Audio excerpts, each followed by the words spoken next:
नमस्कार, स्वागत है आपका न्यूज 24 में और मैं हूं आपके साथ दिव्या अग्रवाल। एशिया के सबसे बड़े एयर शो में से एक एरो इंडिया 2025 की आज से शुरुआत हो गई है।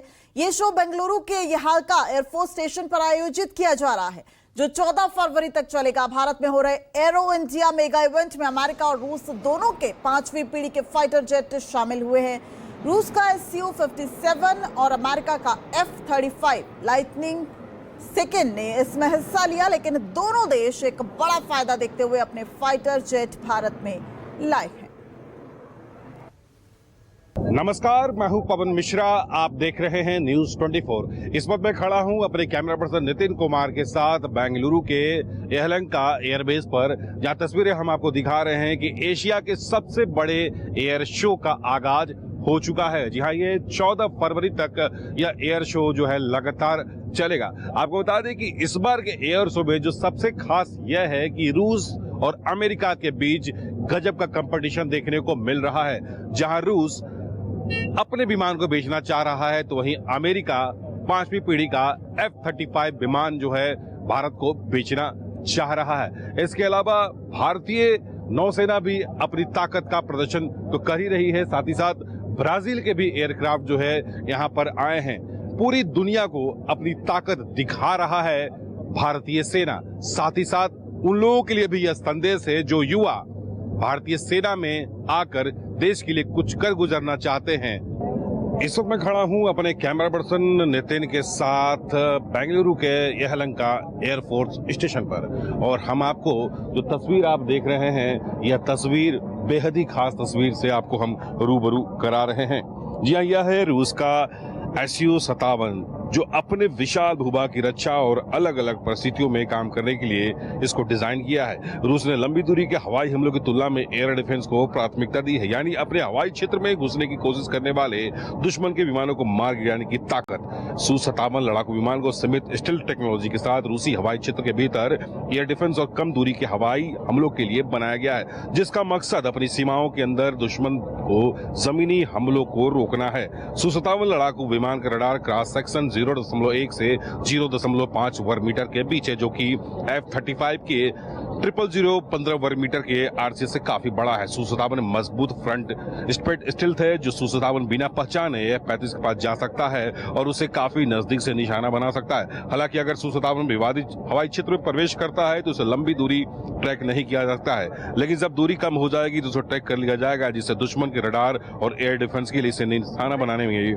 पर्याप्त वक्त मिल जाएगा। इसके अलावा Su-57 की डिफेंसिव इंटेंसिव क्षमता F-35 के तुलना में ज्यादा एडवांस और शक्तिशाली रडार सेंसर पर आधारित है। इसके अलावा रूस ने UHF और VHF ब्रांड ग्राउंड आधारित रडारों को तैनात करके स्टेल्थ लड़ाकू विमानों को रोकने की Su-57 की क्षमता को बढ़ाया है, जिससे ये दुश्मनों के लिए अत्यधिक खतरनाक बन सकता है। ये जो तस्वीर आप देख रहे हैं, यह कयास लगाया जा रहा है कि बहुत जल्द भारतीय वायुसेना में इसे शामिल किया जा सकता है, क्योंकि प्रधानमंत्री नरेंद्र मोदी रूस की यात्रा पर जाने वाले हैं। तमाम तकनीक से ये जो है आप लैस इसको आप देख सकते हैं कि रडार के अलावा अगर दुश्मन क्षेत्र में प्रवेश करता है तो ये आसानी से दुश्मन पर अटैक कर सकता है, दुश्मन पर वार कर सकता है। दुश्मन के रडार में ये आ भी नहीं सकता है। चौतरफा हमला करने की इसमें क्षमता और ताकत जो है हम आपको दिखा रहे हैं। यानी अगर बात कर रहे हैं पूरे डिजाइन की, अगर हम बात करते हैं, पूरा स्टील्थ इसका डिजाइन किया हुआ है और सिंगल एरर की बात होती है, यानी किसी भी भूभाग में, किसी भी मौसम में, किसी भी परिस्थिति में ये जो है दुश्मन पर जो है बहुत ही आसानी से जो है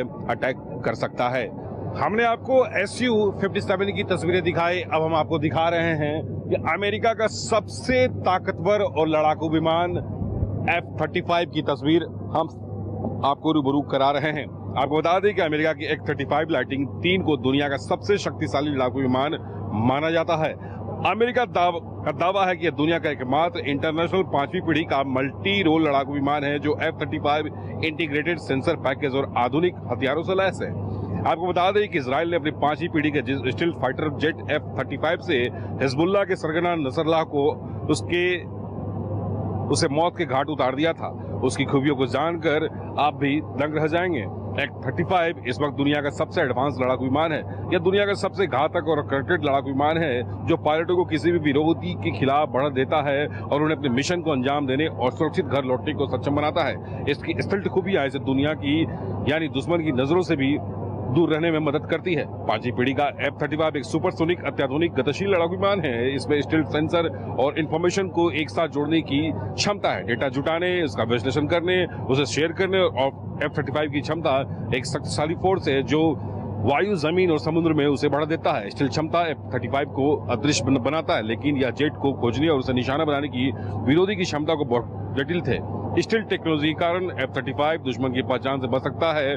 और जो विवादित इलाका है, इसकी खासियत यह भी है कि जो विवादित इलाका है या दुश्मन का जो इलाका है, उस इलाके में अगर हम बात करें कि दुश्मन अगर समुद्र में यानी अपने नेवी की क्षमताओं में शक्तिशाली है, या फिर कोई दुश्मन अपने एयर की क्षमता में शक्तिशाली है, या ऐसा कोई दुश्मन जो कि अपने थल सेना में शक्तिशाली खुद को मानता है, वो आप देखिए अमेरिका का यह खास लड़ाकू विमान F-35 यहाँ पर मौजूद है।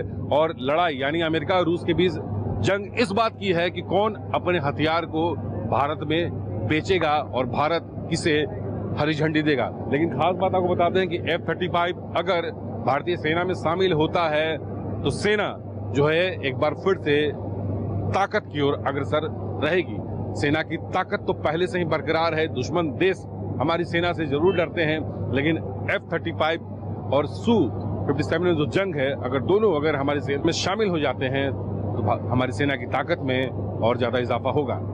यलहंका एयरबेस यानी बेंगलुरु में जो है, आप देखिए कि भारतीय वायुसेना अपनी ताकत का मुजाहरा कर रही है। तस्वीरों में आप देखिए कि Su-30MKI आपको नजर आ रहा है। और जब आपको बता दें कि इसका जो ओरिजिन है वो रसिया का है, और इसका रोल मॉडल क्या है ये आपको हम बता रहे हैं कि ये मल्टी रोल एयर जो है प्ले करता है, यानी एयर टू एयर ये वार कर सकता है। ब्रह्मोस मिसाइल को ये उठा करके जो है दुश्मन के क्षेत्रों पर ये गिरा सकता है। और इसकी मैक्सिमम स्पीड की अगर हम बात करें तो 1400 किलोमीटर पर आवर इसकी मैक्सिमम स्पीड है। अगर मैक्सिमम हाई एल्टीट्यूड की बात करें तो 17.5 किलोमीटर इसकी बताई जा रही है। और मैक्सिमम रेंज जो है बिना किसी बाधा के इसका जो रेंज है 3000 किलोमीटर है, और 8 टन ये जो है उठा सकता है। यानी ब्रह्मोस मिसाइल की अगर हम बात कर रहे हैं तो 8 टन जो है ये उठाकर जो है दुश्मन पर जो है आसानी से अटैक कर सकता है। तो भारतीय वायुसेना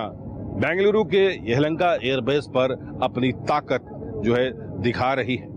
रील और रियल लील में अगर आप भारतीय थल सेना को देखते हैं तो उसमें एक कमांडर होता है जो अपने पीछे सैनिकों को यह आदेश देता है कि कहां पर हमला करना है और किस तरह से हमला करना है। और कमांडर को इस बात की भी जानकारी होती है कि कितने लोग वहां पर छिपे होते हैं, तो वो उंगली से इशारा करता है कि कितने लोग इधर राइट जाएंगे, कितने लोग लेफ्ट सैनिक जाएंगे, कितने फ्रंट में रहेंगे, या फिर पहला अटैक कौन करेगा। तो ये तो ठहरा बात कर रहे हैं थल सेना की, लेकिन उसी तरह से ठीक आप मेरे पीछे देखिए भारतीय वायुसेना की अगर हम बात कर रहे हैं तो ये है नेत्रा।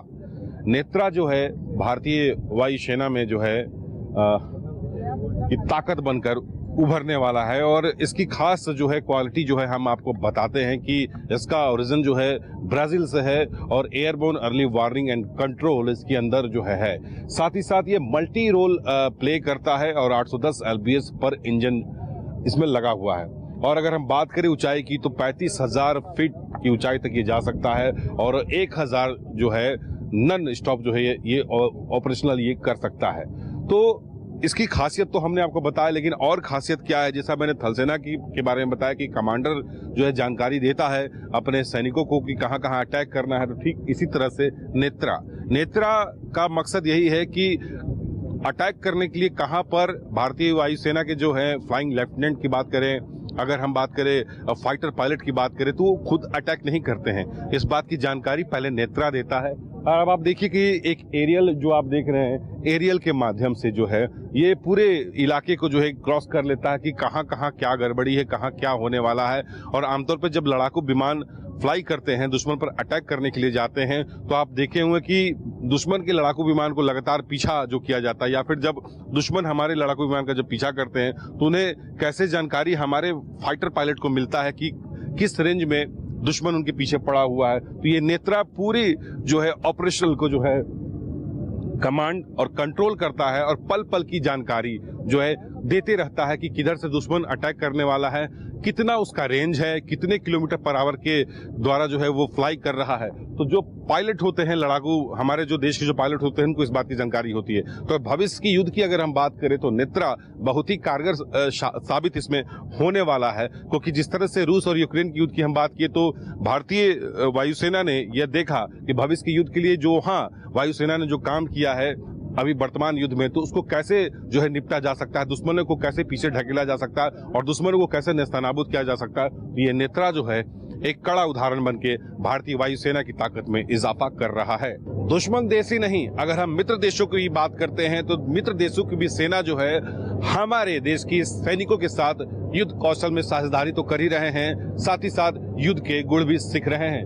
आप ठीक मेरे पीछे देखिए कि अमेरिका और रूस में इस बार होड़ मचा हुआ है। रूस और अमेरिका के बीच भारत को 5वीं पीढ़ी के लड़ाकू विमान बेचने की होड़ लगी हुई है। यही वजह है कि दोनों देश बेंगलुरु में एरो इंडिया 2025 में अपना खास फाइटर जेट लेकर आए हैं। रूस की ओर से Su-57 तो अमेरिका की ओर से F-35 लाया गया है। F-35 के 0.00 15 वर्ग मीटर है, तो वहीं F-35 फाइटर जेट में ऑल एस्पेक्ट स्टील की सुविधा है, जिसका मतलब है कि ग्राउंड बेस्ड रडार चाहे वो सामने, पीछे या बगल में स्थित हो, एयर डिफेंस सिस्टम के लिए इसका पता लगाना बहुत मुश्किल होता है। यानी हम ग्राउंड की बात कर रहे हैं, अगर एयर टू एयर की अगर हम बात करते हैं, यानी अगर मौसम खराब है, किसी भी मौसम की भी बात करते हैं, तो F-35 को खोज पाना बड़ा ही मुश्किल होता है।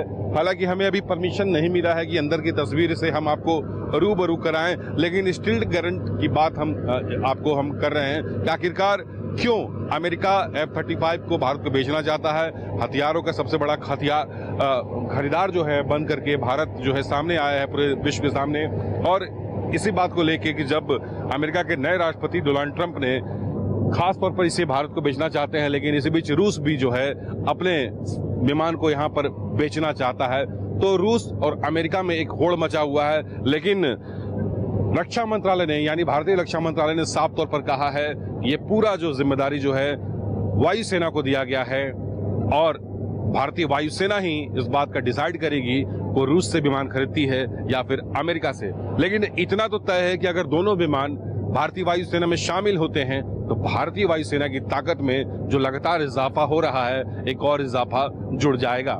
कैमरा पर्सन नितिन के साथ पवन मिश्रा, न्यूज़ 24 बेंगलुरु।